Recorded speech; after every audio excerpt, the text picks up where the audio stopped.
Gather round, friends, new and old, and welcome to Roast and Toast. We are your hosts, Philip, Jennie, and David. And as you can probably tell, we are shifting things along a little bit. We are releasing shorter episodes, more bite-sized chunks for you, so that you can digest Roast and Toast a little more easily. And so welcome, guys. This is Philip. This is your second episode back. How are you? Yes. How are you feeling? You feeling refreshed after your time off? I do. You know, I must admit, it's the times like these when I first see your glorious face. It's always a delight to see what stage of facial hair is David in during any point in time of the week. It can drastically change. And Jennie came on looking marvelous today, which of course doesn't. Why, thank you. Yes, does not show to any of our audio listeners, but I'm sure in any of the promos coming out about this particular episode, you will get a glance at Jennie in pose. Looking all fancy. But, yes, I'm attending an award ceremony tonight, so I'm a little more dressed up I'm on attending today's an podcast. award ceremony. Oh, yes. Yeah. Not nominated, just here for a good time. Here for a good time and a long time at that. Oh, yes. I went on vacation this week. Took a trip to California, did a couple of the spooky stuff, went to Universal Horror Nights, Not Scary Farms, all that stuff. And I forgot, it's been so long since I ridden, straddled, I don't know, whatever the proper term is, roller coaster.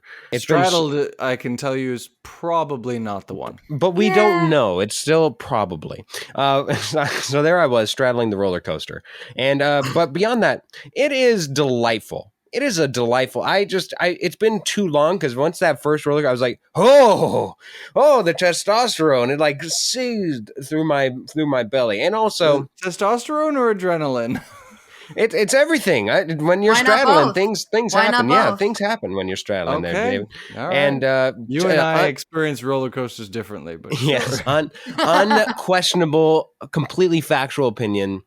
Ghost Rider at Knott's Berry Farms is a top 5 roller coaster all time. Just a great classic roller coaster.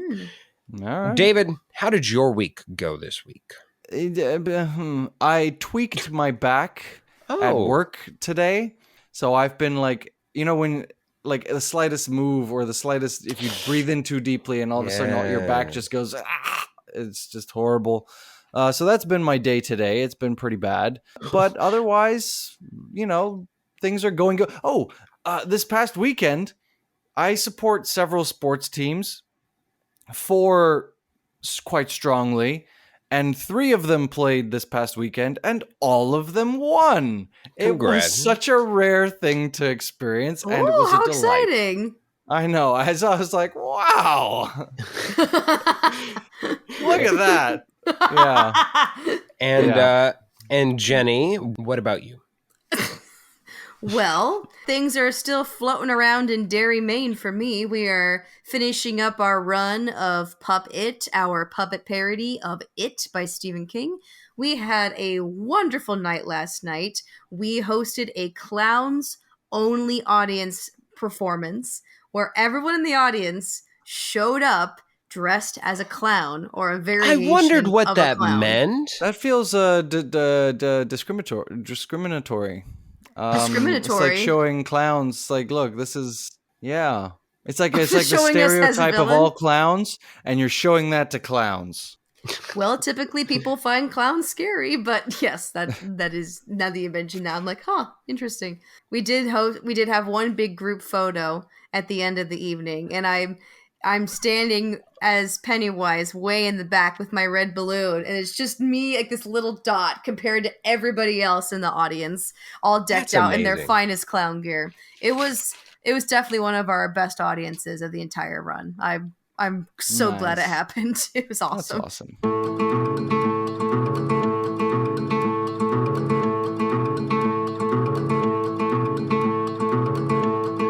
Looking to streamline your busy schedule? Looking for a helping hand for life's endeavors?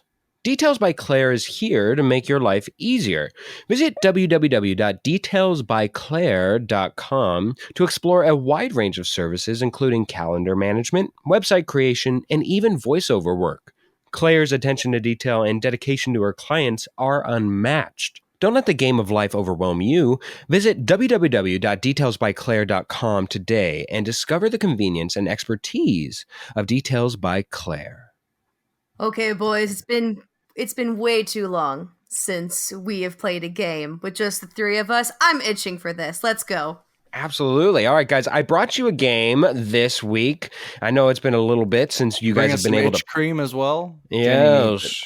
I know it's been a while since both of you have been able to play against each other. It's a game called Top 5. I'm going to give you a list type and one entrant on that list. It is both of yours job to let me know where on the top 5, whatever thing I gave you, lands on the list. Closest gets a point. Obviously, if you get it on the button, you get a point as well, with a tiebreaker if needed. All right, guys, we're going to start out with Jenny first, as there's an advantage to David on this particular one. And then on the next one, there will be an advantage to Jenny. Jenny, as of the time of recording this podcast, which is near the conclusion of week 4, where does Miami Dolphins wide receiver Tyreek Hill land on the top 5 list of receiving yards leaders in the NFL? So he is on the top 5. But where does he land as of week 4 in the NFL season of our year of our Lord 2023? Where does he rank? I can see why David would have the advantage in this situation. Yeah. I'm just going to pick out of the hat. And say number 3. She's going with number 3. David. I'm going to assume I have to pick something different for this game to really work. No, I don't? No, I have a tiebreaker. Because I would have picked 3 as well, but I'm going to say F it and go 2. F it and go 2. F it gets a wrong answer there. Jenny landed directly on the answer. Oh, I did? Indeed. Oh, wonderful. Yes, you did. It is indeed number 3, behind only Justin Jefferson and one of David's beloved. Nakua. Yes, Puka Nakua, the wide receiver sensation, is number 2. So he ranks number 3 as of recording. A lot of season left. All right, next one. We're going to go to David first on this one.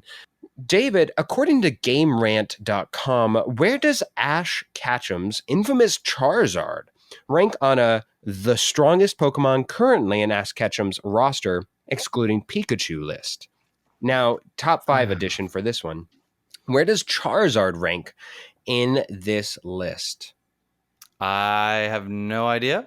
I'm going to say 2. He's going to say 2. Jenny, where do you go? I was going to say 2 as well, and I see why I would have the advantage here. Yes. But I will go ahead and be different and say number 1. You'll say number 1. It's so funny. You both got to go second, and you both had the same inclination to go with what the other prior to you had guessed, and you both would have been correct had you gone with your original thing. Hoffman, you did guess correctly. Charizard is at number 2. Who's at number 1? Who's at number 1? Lucario is number 1. Oh, interesting. Yeah. Yes, again, this is excluding Pikachu, who is God tier apparently somehow in Pokemon. All right, next one. We'll go back to you, Jenny. According to TripAdvisor's list of top 15 things to do while in Venice, yes, where does visiting the Campanile di San Marco, a historical building that is the tallest building in Venice, rank within the top 5, Jenny? It's a bell tower, if that helps as well. That does help. Although I doubt. I have unfortunately never been to Venice, so I have no idea what this building looks like or have any knowledge. But I will, again, pull a number out of a hat, and I'll say number 4. Number 4. Damn it, that's exactly what I was going to say. We're just mind sync today, David. I'm going to say 3. I'm going to say 3. David, you were going to go with 4. Unfortunately, Jenny did not get it on the nose this time, but she did get closer as it is number 5. So she gets the point that was left to you. So Jenny takes a small lead, a point lead, meaning that she will have to go first again in this next one. David, you're down only by a point. Jenny, according to IMDb's top 250 list, Where does The Godfather Part 2 rank within their top 5? Oh, goodness gracious. Um, part two. Part 2. Part 2. Have you seen the movie, by the way, Jenny? Nope. No. Well, goodness gracious. I know The Godfather is like the ultimate one, the first one. I want to say number 3. She's going with number 3. David? That's tough. I do believe Godfather 2 is actually is widely considered better than. I was going to Really? say, David, are you with me where Godfather Part 2 is actually... Well, I haven't seen it. I've seen The Godfather Part 1. You haven't seen Godfather Part 2? Yeah, it's kind of this thing that I've been like meaning to do, and it's a 3-hour film, and I've just like never. Oh my gotten around God! to it. I would say though. I also grew up in a household where that would never have been on TV. My mom hates mafia movies. Oh, okay. So I watched Godfather Part 1 while I was in acting school because I felt like, how have I never seen this? Yeah. I watched it at home by my own volition with my roommate. But I was like, how have I never seen this? I should watch this. And then I was going to watch part 2 as well, and then I never got around to it. Jenny said 3. I'm gonna go 2, thinking it should be 2 or 1. It is widely considered one of the greatest films of all time. I can imagine maybe Citizen Kane could be up there, but this is IMDb, not AFI, so I don't know. So I think amongst the consensus of population, I think most people enjoy Godfather Part 2 more than Godfather Part 1. However, IMDb does have Godfather Part 1 higher than Godfather Part 2.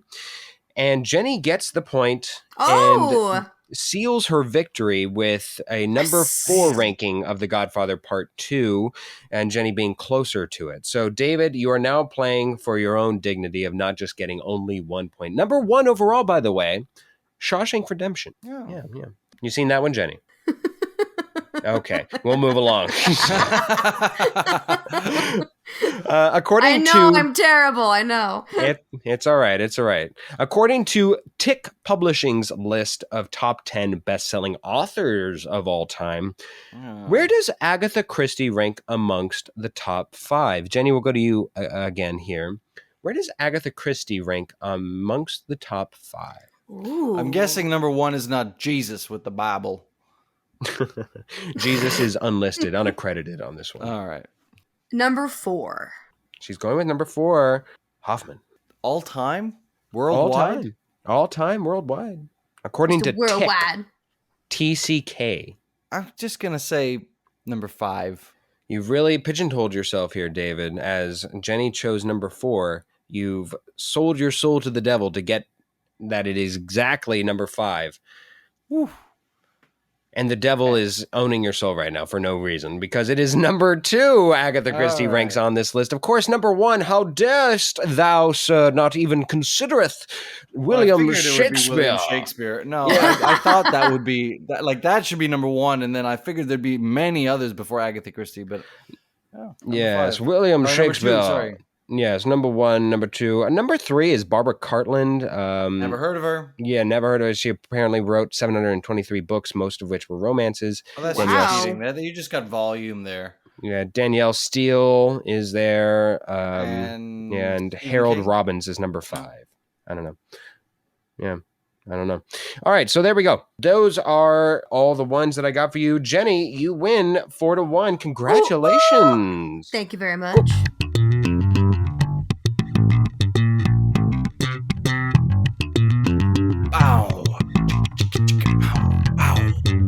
All right, that slap. This is the part of the show where we bring you a little snippet of entertainment that we've picked up on in the week or preceding weeks, and we want to recommend to you that we think you should go check out. I am doing something new this week. I am bringing to you people a podcast. Switching things Stop up. listening to this podcast, but maybe you should check out I Don't Know About That with Jim Jeffries. It's a very funny podcast where Jim Jeffries and his 2 cohorts bring on a guest. Jim tries to say everything. So this guest is an expert in a topic. Jim says everything he thinks he knows about that topic, and the guest corrects him, and they have a good laugh. So it's very interesting. It's a fun way to learn a few things, and it's also very funny. So check out I Don't Know About That with Jim Jeffries. That slaps. My That Slaps this week is a movie. I had the pleasure of watching the movie called The Faculty last week. This was released in 1998, and it was directed by Robert Rodriguez and written by Kevin Williamson. This movie is highly entertaining. I had a blast watching it. It's this unusual pack of all of these fantastic actors before they reach their prime. It's Elijah Wood, Josh Hartnett, Clea Duvall, Jon Stewart's in the movie randomly for some reason, and it's about it's a sci-fi horror about a group of high school students realizing that their teachers are being overtaken by aliens. There's a lot of great humor in this. It's super meta. It was released during the Scream era, where everyone was trying to do the thing with meta jokes about being involved in movies, and I thought it was great. Also, the gore factor. The gore factor was pretty decent. There were some shocking moments. So this one is a blast. If you haven't seen The Faculty, go watch it. That slaps. I will not be continuing the trend of David recently, at least as far as I'm aware, of continuous country nonstop here and there. I'm glad the country is gone. Yes. I'm glad that that's gone, if I'm being honest. Dearly Departed by Shaky Graves. Did you listen to any of the country songs? Not a one. Then Dearly Departed. How could you judge? Dearly Departed by Shaky Graves is my song. I think it's incredible with its lyrics and its twist. It has a great beat. I will listen to one of David's country choices if he listens to one of these. That is the deal with the devil I usher to you, David. Because I think that you'll like this one. All right, we bring this episode to a close, but before we head out, we got a few thank yous to dish out. First of all, to Casson Crossland and Jake Corlang for the music that you hear on the show. Couldn't do it without you. Thanks to Ryan Ardell and Josh Hans for a lot of the audio bits you hear throughout the show. Thank you very much, guys. Thank you to Rudy Chalk for all of your fantastic graphic work that we get to see in all of your social medias. And thank you to you, the listener, for tuning in on this episode and any other episode. We've got a huge catalog of content on Spotify, wherever you find your podcasts. So recommend it to your friends, spread the word, follow us on social media. We are at Roast and Toast Pod on Instagram and TikTok, and Roast Toast Pod on Twitter. So check us out. And again, we're everywhere where you find podcasts. So we're so accessible. We're on Spotify. We're on Apple Podcasts.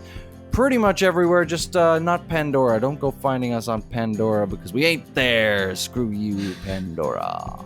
Okay, Pikachu. Next, we're going to summon my #1 most powerful Pokemon.